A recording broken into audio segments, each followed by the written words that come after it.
I am Yusuf al-Qaradawi, a scholar who sought to bridge the timeless wisdom of Islam with the challenges of the modern age. My journey began in a small Egyptian village in the late 1920s, where I was cradled in the simplicity of faith and the richness of tradition. Orphaned at a young age, I found solace in the Quran, its verses becoming my companions and its guidance my compass.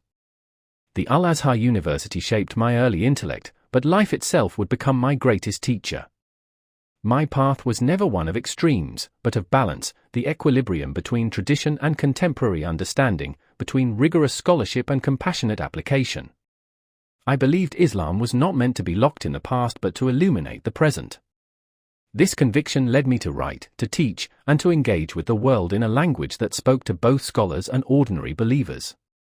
My works, like the lawful and the prohibited in Islam, were not just rulings but invitations to understand divine wisdom in everyday life. Exile from Egypt in the 1960s opened new horizons, taking me to Qatar, where I helped establish an Islamic studies faculty and later founded the International Union of Muslim Scholars. Through television programs like Sharia and Life, I reached millions, addressing their dilemmas with a vision that was firm in principle yet flexible in application.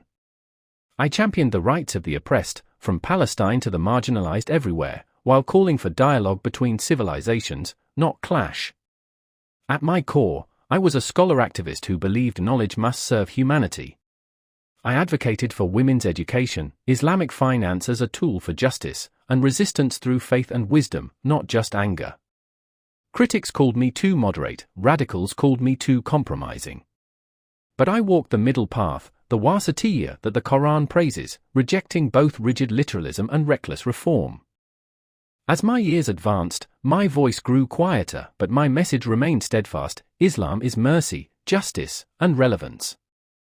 Until my last breath in the early 2020s, I held fast to the belief that our faith thrives when it understands the age without losing its soul.